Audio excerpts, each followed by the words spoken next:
네, 할렐루야. 우리 자화합들 한번 인사하겠습니다. 오늘 또 주님이 잘해 주십니다. 오늘 또 주님이 잘해 주십니다. 네, 오늘 열왕기하 13장 1절부터 13절까지 우리가 말씀을 읽었습니다. 오늘 말씀에는 예후의 아들 여호아하스가 나타나는데 북이스라엘의 왕입니다.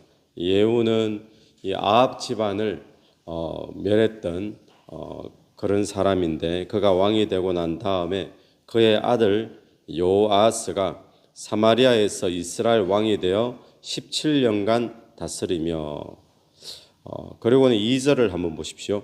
여호와 보시기에 악을 행하여 이스라엘에게 범죄하게 한 느바산을 여로보암의 죄를 따라가고 거기서 떠나지 아니하였으므로, 이 여호아하스 왕은 여호와 보시기에 악을 행한 왕으로 그렇게 되어 있습니다.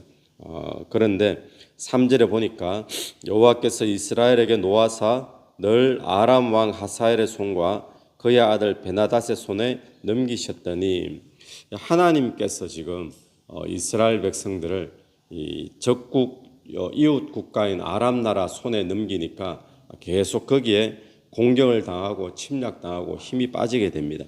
그래서 4절에 아람 왕이 이스라엘을 학대함으로, 여기서 우리가 느끼는 것은 아람이 이스라엘을 학대하는 것, 이 겉으로만 보면 아람 나라가 강대하기 때문에 또 이스라엘이 약하기 때문에 학대를 당한다 이렇게 볼 수 있는데, 오늘 성경은 우리에게 곳곳에서 계속 역대하, 열왕기 상하, 역대 그런 책들을 보면 여호와께서 계속 그렇게 나타나고 있죠.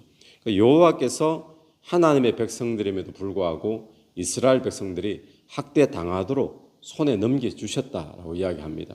이유는 무엇입니까? 이유는 죄를 따라가고 또 악을 행하기 때문에 여호와 앞에서. 그런데 4절을 다시 보시면요, 아람 왕이 이스라엘을 학대함으로 여호아하스가 여호와께 간구하며 여호와께서 들으셨으니 이는 그들이 학대받음을 보셨습니다. 하나님께서 학대받을 수 받게 이렇게 만드셨잖아요. 손에 넘기셨잖아요. 그런데 이제 여호아하스가 여호와께 간구하니까 또 들으셨다. 그러면서 학대받음을 보셨습니다. 여기 이제 보셨다라는 표현은 이미 다 보셨죠. 하나님께서 그렇게 허락하셨기 때문에 그런 일이 벌어졌는데, 그런데 하나님이 돌아보신다는 거예요. 그러면 여호아하스가 그렇게 악한 왕이라서 하나님이 그렇게 힘들게 만드셨는데, 여호아하스가 여호와께 간구하니까 또 어떻게 되어지죠? 하나님이 다시 구원의 손길을 베푸시더라라는 것입니다. 여러분, 여기에 오늘 또 저와 여러분의 소망이 여기에 있습니다. 만약에 하나님께서 그냥 우리의 범죄와 악을 심판하시고 그것으로 끝나버린다면 우리의 삶이 지금 살아남을 사람이 누가 있겠습니까?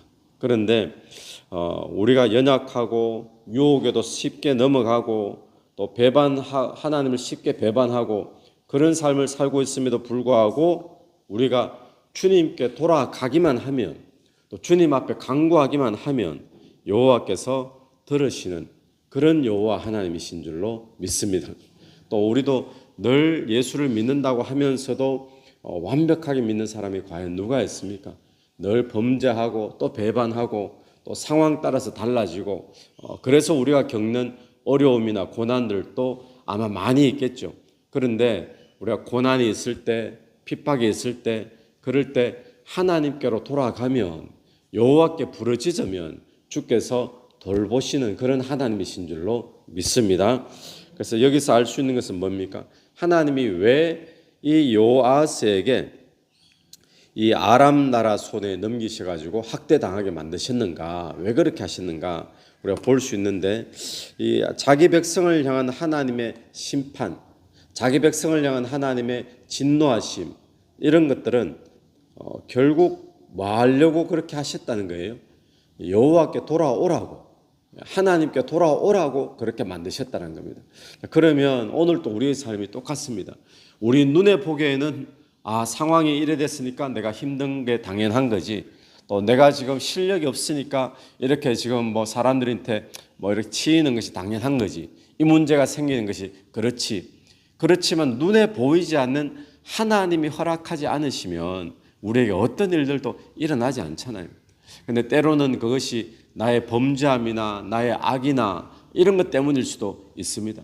우리가 그렇든 아니면 다른 것 때문이든 우리에게 중요한 것은 우리의 고난이 있을 때, 삶의 힘듦이 있을 때 하나님께로 돌아가는 것이 우리의 답이 되는 줄로 믿습니다.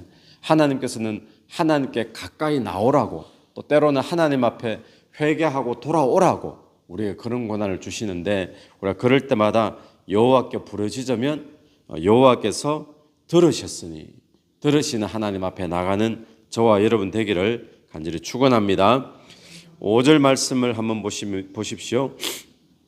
여호와께서 이에 구원자를 이스라엘에게 주심에 이스라엘 자손이 아람 사람의 손에서 벗어나 전과 같이 자기 장막에 거하였으나, 아람 사람의 손에서 벗어나게 만들어 주셨어요. 여호와께서 부르짖으니까 그렇게 하셨죠. 그런데 6절을 보면 참 안타까운 모습을 또 보게 됩니다. 그들이 이스라엘에게 범죄하게 한 여로보암의 집의 죄에서 떠나지 아니하고, 그러니까 여전히 이 여로보암은 북이스라엘을 처음 시작한 왕이었습니다. 솔로몬 이후에 남유다와 북이스라엘로 갈라지잖아요. 북이스라엘을 처음 시작한 왕이 여로보암인데, 여로보암 왕은 시작하자마자 뭘 하는가 하면 산당을 짓고 우상 숭배하도록 그렇게 토대를 만들었던 왕이에요. 그러니까 북이스라엘에서는 툭하면 우상 섬기고 악을 행하면 기준이 전부 다 뭔가 하면 여로보암처럼 했다, 이런 거예요. 여로보암의 죄에서 떠나지 아니하고 그 안에서 따라 행하며, 우상 숭배죠. 또 사마리아에 아세라 목상을 그냥 두었더라. 이 눈앞에 적 때문에, 아람 나라가 있을 때 이 적 때문에 하나님을 막 찾았습니다. 하나님께서 구원해 주셨죠. 근데 적이 사라지고 나니까 어떻습니까? 그러면 하나님 앞에 전적으로 나가면 좋겠는데 여전히 다시 죄 속에, 우상 숭배 속에 머무는 모습을 보게 됩니다. 근데 이 모습이 이 이스라엘 백성만의 모습일까요? 사사기 시대를 한번 보시면 사사기의 특징이 그거였잖아요. 미디안 사람들에게 계속 공격당하고 하니까 사람들이 하나님 앞에 회개하고 부르짖으니까 하나님께서 사사를 세워주시고 또 구원해 주시고, 그러고 나니까 또 여호와 보시기에 악을 행하고 왕이 없었더라, 제 뜻대로 행하고, 또다시 핍박이 주어지니까 하나님께로 돌아가고 사사 보내주셔서 구원해 주시고, 또 그들이 다시 또 악을 범하고, 이 쳇바퀴가 사사기 속에서는 7바퀴 이상 돈다 그러잖아요. 계속 그걸 보여주죠. 그러니까 오늘 또 이 모습이 이들만의 모습이 아니고 오늘 저와 여러분의 모습과도 비슷하다는 겁니다. 그래서 오늘 또 우리가 주님 앞에 위기를 벗어나기 위해서 기도합니다. 그럴 때 주님께서 기도를, 부르짖음을 들으시고 우리가 당하는 환난 핍박을 보시는 분인 줄로 믿습니다. 그러니까 우리가 위기를 벗어나게 해달라고 기도할 때 우리는 무엇이 필요한가 하면 이 죄로부터 돌이키려는 마음이 우리에게 필요한 거죠. 그게 되어지지 않으면 또 똑같습니다. 그 위기만 벗어나지 결국에는 망하는 인생이 될 수밖에 없다라는 사실을 기억하면서 우리가 위기를 벗어나기 위해 기도할 때 다시금 주님께로 온전히 돌아가고 또 죄에서 벗어나는, 돌이키려는 그런 결단을 가지고 나가는 그런 저와 여러분 되기를 간절히 바랍니다. 11절 한번 보시면요. 10절을 보십시오. 이 요아스 이렇게 나오니까 이게 북이스라엘 왕도 되었다가 또 남유다에도 요아스 나오고 이렇게, 그래서 이제 이 열왕기나 이 역대기 가면 헷갈리는 게 이런 것 때문에 헷갈리는데요. 10절을 보면 유다의 왕 요아스 제37년에 요아스의 아들 요아스. 그러니까 금방 우리는 요아스에 대한 이야기를 했습니다. 그런데 요아스가 죽고 난 다음에 또 누가 왕이 돼요? 요아스라고 하는 왕이 북이스라엘에서 왕이 되어서 16년간 다스립니다. 그런데 그때 또 남유다에도 왕이 이름이 요아스죠. 이름이 똑같습니다. 그런데 북이스라엘에 여호아하스의 아들 요아스는 11절 보시면요. 여호와 보시기에 악을 행하여 이스라엘에게 범죄하게 한 느바스의 아들 여로보암의 모든 죄에서 떠나지 아니하고 그 가운데 행하였더라. 여기도 보니까 여호와 보시기에 악을 행하여, 아까 전에 자기 아버지 여호아하스도 어땠습니까? 2절 돌아가시면 2절에 여호와 보시기에 악을 행하여. 여러분, 결국 우리의 인생은 어떻게 요약이 되어지는가 했을 때 여호와 보시기에 이렇게 우리의 인생은 요약됩니다. 우리가 큰 일을 성취했다고 하더라도 천하를 통일하고 위대한 인생을 살아서 교과서에 이름이 나오고 역사책에 이름이 나오고 그렇다 할지라도 세상에 아무리 위대한 평가와 업적이 있다 할지라도 결국 그 인생은 한마디로 요약되는 거예요. 여호와 보시기에 어떤 인생을 살았는가? 저 사람 천하 통일했는데요. 저 사람 위대한 발명을 했는데요. 또 저 사람 많은 사람들을 도와주었는데 착하게 살았는데요. 이게 아니라 여호와 보시기에 어떤 삶을 살았는가, 이걸로 딱 결정이 나는 거죠. 오늘 우리의 삶이 오늘 또 하루 살아가면서 사람을 만나든 무엇을 하든지 여호와 보시기에 인정받을 수 있는 거, 오늘 또 그렇게 우리가 직장 생활도 하고 또 대인 관계도 가지고 말도 하고 그렇게 살게 되길 바랍니다. 그럼 오늘 하루 살았던 것이 오늘 정말 열심히 살았다, 이게 중요한 게 아니고, 그죠? 오늘 정말 내가 큰 일을 했다, 이게 아니라 여호와 보시기에 오늘 내 삶이 어땠는가, 그런 기준으로 살아가는 저와 여러분 되기를 간절히 축원합니다. 같이 기도드리겠습니다. 하나님 아버지, 하늘을 감사합니다. 오늘 우리의 삶이 여호와 보시기에 인정받는, 또 여호와 보시기에 믿음으로 선하게 사는 저희들의 삶이 될 수 있도록 인도하여 주시옵소서.